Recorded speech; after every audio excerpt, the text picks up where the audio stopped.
এই ভিডিওটি দেখলে তোমরা যে কেউ একটা 3 পিস কাটিং করে নিজেরাই সেলাই করে বানিয়ে ফেলতে পারবে। অনেক আপুরা আমাকে রিকোয়েস্ট করেছো যে আপু কোমরে কুচি দিয়ে কিভাবে পাজামা কাটিং করে প্লিজ তুমি আমাদেরকে দেখিও। কোমরে কুচি দেওয়া এই পাজামাটা আমি কাটিং করে নিচ্ছি, যেটাকে আমরা কাবলি পাজামা বলে থাকি। পাজামার মোট লম্বা হবে 38 ইঞ্চি, উপরে বেল্টের জন্য 7 ইঞ্চি রেখে তারপর 38 ইঞ্চিতে একটা দাগ কেটে নিলাম। নিচে পায়ের মোহরের জন্য আরো 1.5 ইঞ্চিতে একটা দাগ দিয়ে নিলাম।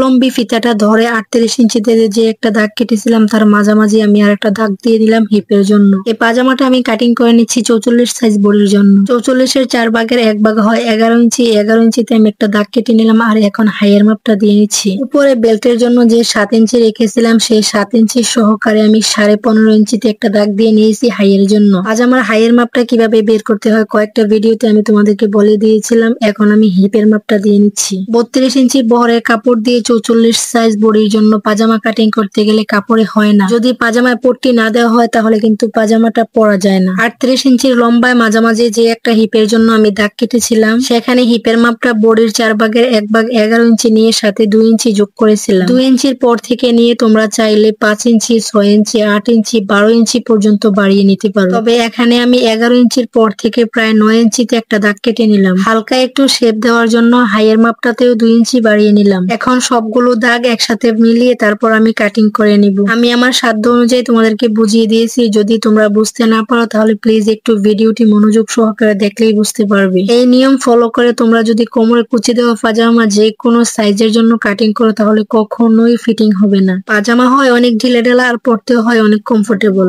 দেখো পট্টির কাপড়টা কাটিং করার পর কতটুকু কাপড় বেড়েছে আর এভাবে কাটিং করলে অনেক কুচিও হয়। এখন আমি বেল্টের কাপড়টা কাটিং করে নিচ্ছি। তোমরা পাজামার বেল্টের মাপটা বের করবে। কামিজের কোমরের মাপটা যতটুকু হবে তার সাথে 2 ইঞ্চি যোগ করলেই বেল্টের কাপড়টা বের হয়ে যাবে। কোমরের মাপ ছিল 11 ইঞ্চি, তার সাথে 2 ইঞ্চি যোগ করে নিয়েছি। আর বেল্টের মাপ ছিল 7 ইঞ্চি, তার সাথে 2.5 ইঞ্চি এক্সট্রা নিয়েছি রাবার ঘরের জন্য। পাজামা কাটিং করা ডান। এখন আমি কামিজটাকে কাটিং করে নিচ্ছি। কামিজের কাঁধের মাপ নিয়েছি 7 ইঞ্চি আর আরমোরের মাপও সেম ভাবে নিয়েছি 7 ইঞ্চি। কাঁধ থেকে ধরে হিপের মাপ নিয়েছি 20 ইঞ্চি। বগল থেকে হিপ পর্যন্ত ফিতাটাকে অর্ধেক করে ধরে তারপর আমি পেটের মাপটা বের করে নিলাম। এই কামিজের বডির মাপ হবে 44 ইঞ্চি। 44 এর 4 ভাগের 1 ভাগ 11 ইঞ্চিতে একটা দাগ কেটে নিলাম। পেটের মাপটা হচ্ছে 40 ইঞ্চি। 40 এর 4 ভাগের 1 ভাগ 10 আর হিপের মাপটা হচ্ছে 44 ইঞ্চি। 4 ভাগের 1 ভাগ 11 ইঞ্চি নিয়ে আর সেলাইয়ের জন্য এক্সট্রা আমি 1 ইঞ্চি বাড়িয়ে নিয়েছি। বডি অনুযায়ী ঘেরের মাপটা কতটুকু হবে তোমরা অনেক আপুরা আমাকে ইনবক্স করো। আমি এখন তোমাদেরকে ঘেরের মাপটা বলে দিচ্ছি। কামিজের কোমরের মাপটা যতটুকু হবে তার সাথে 2 ইঞ্চি যোগ করে ঘেরের মাপটা বের করতে হয়। এখানে কামিজের কোমরের মাপটা ছিল